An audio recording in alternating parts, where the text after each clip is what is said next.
मल्लिकार्जुन खड़गे।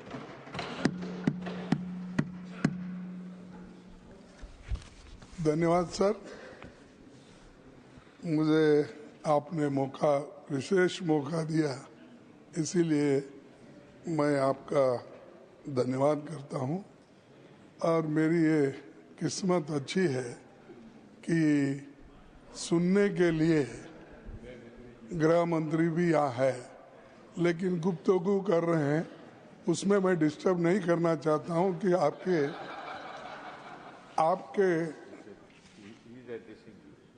नो वो तो सुन रहे हैं। ऐसा रहता, एक आंख सुनने का है, एक आंख देखने का, कान, तो वो उसमें तो सब तरफ देखते रहते हैं।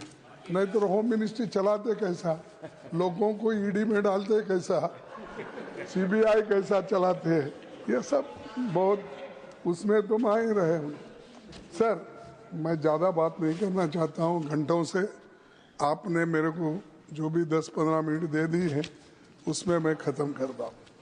सर, ये वक्फ बोर्ड अमेंडमेंट बिल जो है, इसके बारे में सारे देश में एक ऐसा माहौल बना है कि माइनॉरिटीज़ को तंग करने के लिए ये बिल लाया गया है।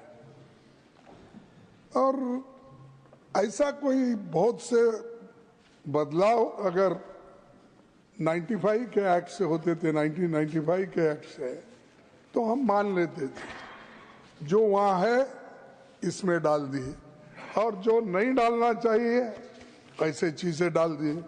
मेरे पास तो कंपैरेटिव स्टेटमेंट है, अगर मैं बोलते कहूँ इस पर तो वक्त बहुत लगेगा। मैं ये 3 कॉलम बनाया हूँ कि पहले क्या था फॉर्मेशन, अब बीच में 95 में क्या था, इन्होंने क्या बदलाव किया, ऐसे सारे चीजें आपके सामने मैं रखने की कोशिश तो नहीं करूँगा, क्योंकि टाइम कम रहने की वजह से, और बिल को पास करना भी है आपको, तो इसलिए ये जो इतने लोग अपोज कर रहे हैं, और आपको देखिए इवन पार्लियामेंट में भी जो आपने कोशिश की सबसे मिलके इसको पास कराने के लिए, लोकसभा में, तो ये बिल पास हुआ कितने में, इनके पक्ष में 288 आए और विरोध में 232 आए। ऐसा कौन सा, यानी सभी लोग इसको एक्सेप्ट किए। इसका मतलब ये है इसमें कमियां हैं, खामियां हैं, इसको आप ये देखना चाहिए। अगर हम लोग जो हम करते हैं वही सही, जिसकी लाठी उसकी भैंस अगर करते गए तो सर ये किसी के लिए ठीक नहीं होगा। और दूसरी बात ये है कि ये वक्त एक डोनेशन का, यानी दान का बिल है, ये कोई और तरीके से पैसे लाने के लिए या पैसे जमा करने के लिए नहीं है।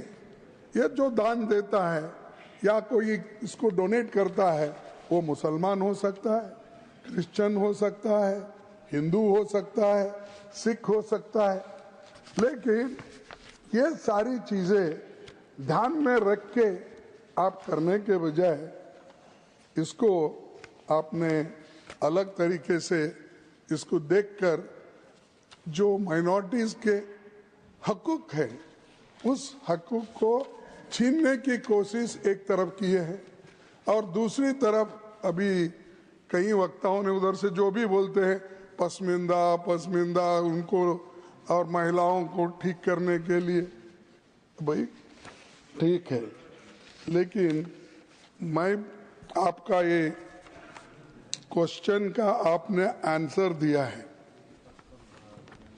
यानी आपके डिपार्टमेंट, माइनॉरिटीज के डिपार्टमेंट को आपने कितने पैसे अलॉटमेंट किया माइनॉरिटीज के लिए, और कितना खर्च किया, और ये इसके आधार पर अगर मैं कहूं और रखूं आपके पास, आपको भी ताजुब होगा।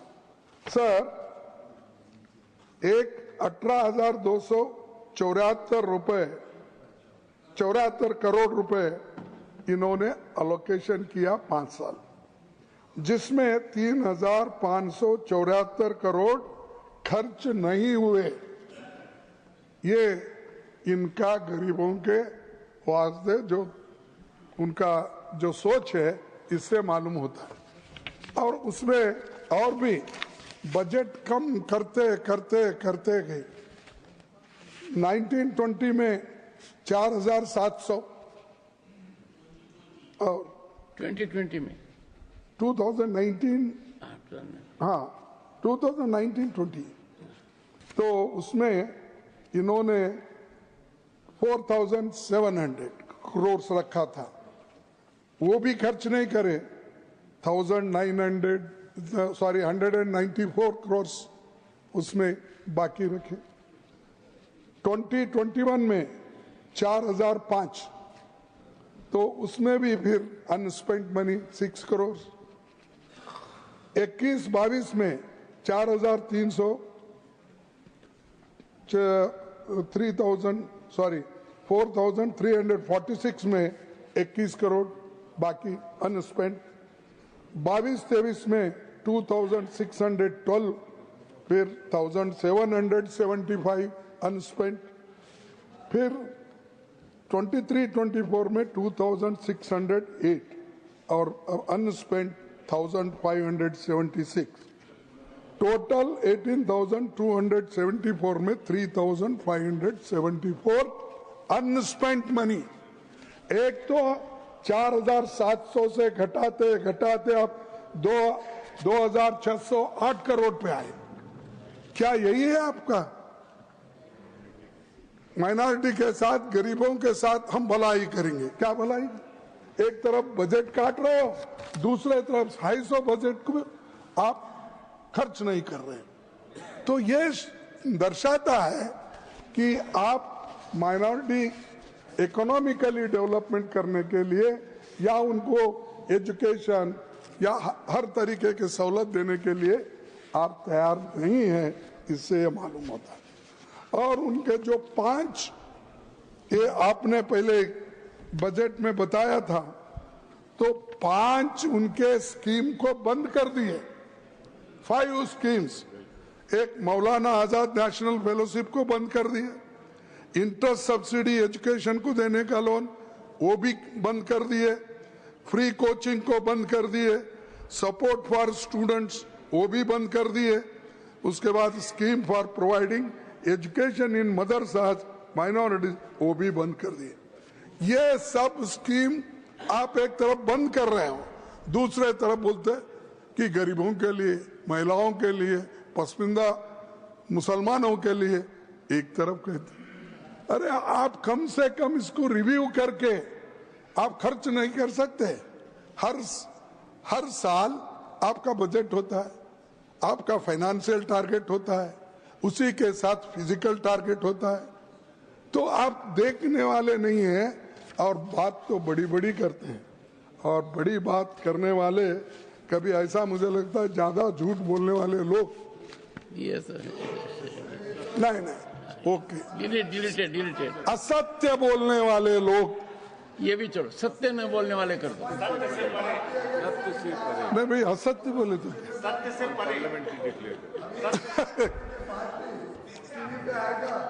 तो वही बात हो जाएगी जहाँ से आज का दिन शुरू हुआ था। माननीय पीयूष गोयल जी, घनश्याम तिवारी जी के अध्यक्षता में जो इथिक्स कमेटी है वो इसको एग्जामिन कर रही है। कोई रास्ता निकालना पड़ेगा। पॉलिटिकल पार्टीज को भी सोचना पड़ेगा। उनके कोई सदस्य का आचरण ऐसा हो जाए तो कैसे काउंसलिंग की जाए, क्या नतीजा निकले। Leader of the opposition. Sir देखिए, 1995 एक्ट को इन्होंने सर्वसम्मति से उसको स्वीकार किया। आज वही लोग कहते हैं कि वो ठीक नहीं है, हम नया कानून बना रहे हैं, वो गरीबों के लिए, माइनॉरिटीज के लिए। तो उसके बाद में उनके जो भी लीडर्स है, मैं नाम पढ़ सकता हूं, लेकिन जरूरत नहीं, क्योंकि इसके पहले हमारे नासिर साहब ने बताया पार्लियामेंट में कौन सपोर्ट करे, राज्यसभा में कौन सपोर्ट करे, इनके लोग प्रेजेंट थे। आपने स्वीकार किया, रिकॉर्ड में है, फिर भी आप फिर उसको ये कहना चाहते हैं कि हमने नया लाया। नया कुछ नहीं है इसमें, एक्सेप्ट जो आपने लोगों को तबाह करने के लिए जो क्लॉजेस डाल दिए हैं वो आपने किया है। अब देखिए, सर्वे commissioner and additional commissioner appointed to conduct the preliminary survey of work properties. आपने क्या कहा? Replace the survey commissioner with the government officer above the rank of collector. यानी कलेक्टर के हाथ में दिए। तो इलेक्टेड डेमोक्रेसी में तो इलेक्टेड मेंबर्स ठीक है ना सर? तो इलेक्टेड मेंबर्स को निकाल के वो ऑल मुस्लिम्स इलेक्टेड मेंबर रहते, अब ऑल नॉमिनेटेड, यानी सत्ता अपने हाथ में लेने के लिए ये बात आप कर रहे हैं, ये बात कर रहे हैं। तो इसीलिए ये इनका इंटेंशन ठीक नहीं है, इरादा ठीक नहीं है।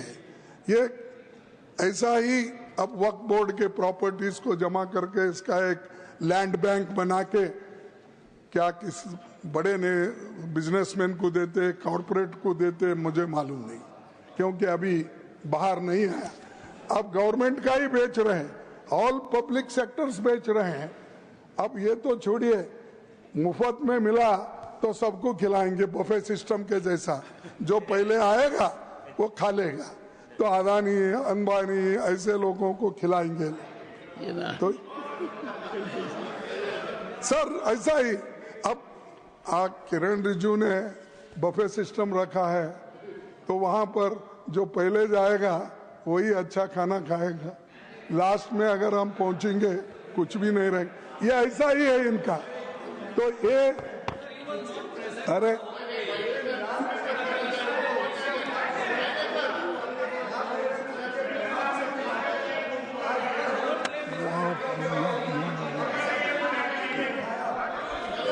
से सबने खिलाया, उसके बाद ये सुन के बड़ा दुख होता है सर। एलओपी अगर बोल रहे हैं तो सर इस तरह बीच में डिस्टर्ब करना चाहिए सर। और एक सब गवर्नमेंट पहले की प्रोविजन जो था, government property identified as waqf remains waqf, ये था सर। अब क्या कर दिए हैं, government property identified as waqf will no longer be considered waqf. The district collector will determine ownership in case of uncertainty and update revenue records who reports to the state. ये कैसा करेगा साहब कलेक्टर, क्योंकि वो रेवेन्यू, ऑल रेवेन्यू लैंड्स उनके हाथ में रहते हैं, और वही अगर वहां पर बैठे इस पे न्याय करने के लिए, नेचुरली कलेक्टर अपने फेवर में करेगा, ना कि वक्फ बोर्ड के फेवर में करेगा। तो इसीलिए इसको देखना चाहिए, जो जजमेंट देने वाला है और वो खुद ही पार्टी है। ये सारी चीजें इसमें है। और दूसरी बात, पहले एमपीज, फॉर्मर जजेस and eminent persons appointed to the central Waqf council must be Muslim. अब क्या किया आप, एमपीज, फॉर्मर जजेस and eminent persons appointed to the central Waqf council need not be Muslims and 2 members must be non Muslim. क्यों non Muslims को इसमें ला रहे हैं? क्या नहीं साहब, मैं पूछता हूं, तिरुपति में जो वहां पर ट्रस्ट है उसमें आप किसी मुस्लिम को डालते हैं? या राम मंदिर का ट्रस्ट है, क्या उसमें किसी मुस्लिम को डालते हैं? मुस्लिम तो छोड़ो, मैं हिंदू हूं, मेरे जैसे दलित समाज के लोगों को भी उस ट्रस्टी में नहीं। रखते हैं आप? किसी भी इतने मंदिर इतने ये है, किसी में भी शेड्यूल कास्ट लोगों के लिए नहीं। इसीलिए तो मैं स्पेशल लिख के आपसे मांग, मैं ज्यादा कुछ नहीं बोलता और 5 मिनट 2 मिनट बोल लूंगा, खत्म कर। तो क्या,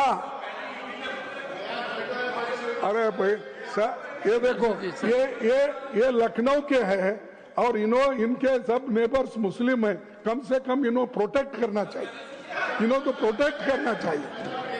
तो तहजीब का सबसे बड़ा वो रहता है सर ये, और अब क्या कर दिए कि मुसलमानों को निकाल दिए, नॉन मुस्लिम्स को डाल रहे। क्या यही चीज हिंदुओं के लिए करते हैं? क्या यही चीज सिखों के लिए करते हैं, जैन्स के लिए करते हैं? ये बुद्धिस्ट में आज वो डिवाइड कर दिए। अरे हर जगह की जो जिस फेथ में विश्वास रखते हैं उस फेथ के लोगों को ही वहां मेंबर बनाया जाता है। तो वहां पर क्यों बुद्ध गया में आज झगड़ा चल रहा है, और बुद्ध गया में वो बौद्धिस्ट लोगों को आप वापस दो, ये कहना दुनिया के लोगों का है, सिर्फ इस देश के लोगों का नहीं है। Japan, China, Cambodia, Thailand, Myanmar, Sri Lanka, ये सब बोलते हैं। तो वहां पर आप न्याय नहीं देते, सब दूसरों तरफ आप घुस रहे हो हर चीज में, और मुसलमानों को तंग करने के लिए हर चीज में आप हाथ डाल रहे हैं। और तीसरी चीज मैं आपसे कहना चाहता हूं, ये वुमन एटलीस्ट 2 पहले ही थे, अब आपने कौन सी ऐसी बहादुरी की या कौन सा ऐसा किया कि इसमें महिलाओं को हम 2 डालें? लेकिन वो भी क्या है, actual number of non Muslim members could be significantly higher, potentially even forming the majority. तो ये चीजें जो कर रहे हैं ये अच्छी नहीं है। इससे झगड़ा नहीं, इसमें देश में झगड़ा होता है, ये झगड़े की आप बीज डाल रहे हैं। अगर आप दबाने की कोशिश करो मुसलमानों को, ये नहीं होता साहब। आप मिट्टी में उनको दबाने की कोशिश करेंगे तो कभी वो बीज है, थैंक यू मिट्टी से फिर उठते हैं, थैंक यू सर, फिर ग्रो होते हैं, फिर आपको ही ये सुलझाना पड़ता है। और मैं अपने होम मिनिस्टर से अपील करूंगा कि आप इसको विड्रॉ कर लिए, आप प्रेस्टीज इश्यू मत बनाओ। अगर गलतियां हैं तो सुधारने में क्या है, अगर ठीक नहीं है तो सही करने में क्या है। हमने इस देश का कानून बहुत दफा, इस देश का संविधान में अमेंडमेंट लाए बहुत से, तो ये करना, विड्रॉ करना ठीक है, मुसलमानों के लिए ये अच्छा नहीं है और कॉन्स्टिट्यूशन के खिलाफ है। कॉन्स्टिट्यूशन को सबको आजादी दी है, इसके बावजूद फ्रीडम ऑफ एक्सप्रेस नहीं है, फ्रीडम ऑफ प्रॉपर्टी नहीं है, दान दिए सो रख ले नहीं सकते। ये चीजें करना ये समाज के लिए ठीक नहीं। और जो शांति और सौहार्दता इस देश में है उसको आप कायम रखने की कोशिश करो, उसको छेड़ने की कोशिश मत। सर 1 मिनट लास्ट, इतना बोल के खत्म कर देता। मैं एक शायरी सुना, कभी तो लिख लो। नजर नहीं है नजारों की बात करते हैं, नजर नहीं है नजरों की बात करते हैं। हाँ, नजर नहीं है नजारों की बात करते हैं, जमी पे चांद सितारों की बात करते हैं। वो हाथ जोड़कर बस्ती को लूटने वाले, वो हाथ जोड़कर बस्ती को लूटने वाले भरी सभा में सुधारों की बात करते हैं। श्री संजय कुमार बड़ा हसीन है सर, पूरा बोल। अच्छा पूरी नहीं गया, हाँ, बड़ा ये शेर पूरा होने दो। वो हाथ जोड़कर बस्ती को लूटने वाले भरी सभा में सुधारों की बात करते हैं। बड़ा हसीन है उनकी जुबान की जादू, लगा के आग बाहरों की बात करते हैं। और मिली कमान तो अटकी नजर खजाने पे जमीन पे लगी, मिली कमान तो अटकी नजर खजाने पर, नदी सुखा के किनारों की बात करते हैं, नदी सुखा कर किनारों की बात करते हैं, वही गरीब बनाते हैं आम लोगों को, वही नसीब के मारों की बात करते हैं। तो इसलिए कहता हूँ कम से कम अब तो संजय कुमार झा, अब नहीं, अब तो शाह साहब सुनने के बाद तो कम से कम वापस लो, कोशिश करो। श्री संजय कुमार झा। माननीय